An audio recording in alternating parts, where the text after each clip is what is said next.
આપ જોઈ રહ્યા છો સ્પાર્ક ટુડે ન્યૂઝ। સગી બહેનના ઘરમાં જ ધાડ પાડી છે।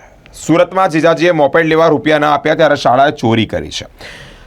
દિવાળીની રજાઓમાં લોકો વતન જતા હોય ત્યારે દેવદર્શને પણ જતા હોય છે। ઉમરા વિસ્તારમાં એક પરિવાર સૌરાષ્ટ્રના વીરપુર અને પાલિતાણા ગયા ત્યારે ઘરના પાછળના વાડાના ભાગે લોખંડના દરવાજાનું તાળું તોડી પ્રવેશ કરી ઘરના કબાટમાં મૂકેલા રોકડા 51,000, સોનાના આશરે 137.5 ગ્રામના દાગીના, જેની અંદાજિત કિંમત 4,81,250 છે। મિત્રો, આ ચોરીના સીસીટીવી ફૂટેજ પણ સામે આવ્યા છે। કુલ ટોટલ 5,33,250ના મત્તાની ચોરી કરવામાં આવી છે। 11/11/24ના રોજ ઉમરા પોસ્ટ વિસ્તારમાં એક ઘરફોડ ચોરીનો ગુનો દાખલ કરવામાં આવેલ।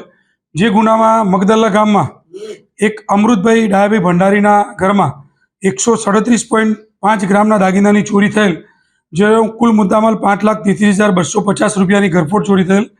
જે ક્રાઇમમેનને ખબર પડતા ક્રાઇમમેનના અધિકારીઓ વિઝિટમાં ગયા। વિઝિટ દરમિયાન એવી ખાનગી બાતમી મળી કે આ ઘરફોડ ચોરી એમના અમૃતભાઈ ડાયાભાઈના સગા સાળા જયકુમાર ભંડારીનાઓ, જે સુમનદીપ આવાસમાં રહે છે, એમને જ કરેલાની જણાઈ આવતા એમને અહીંયા લાવી ક્રાઇમમેનની ઓફિસમાં લાવી સઘન પૂછપરછ કરતા એમને ચોરીનો ગુનો કબૂલ કરેલ છે।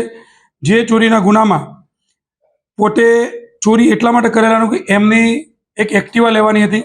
જે એક્ટિવામાં 20,000 રૂપિયા ખૂટતા હતા, જે એમના બનેવી પાસેથી એમને માગ્યા।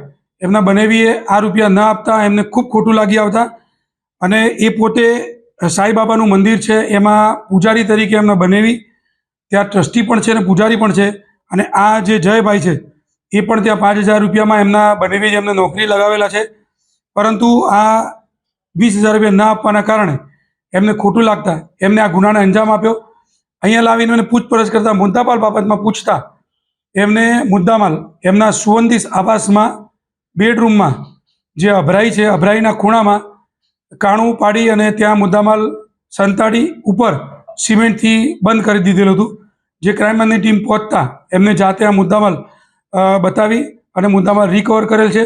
જે મુદ્દામાલ ટોટલ 249.78 ગ્રામ એટલે કુલ્લે 16,22,000 રૂપિયાનો મુદ્દામાલ કબજે કરેલ છે।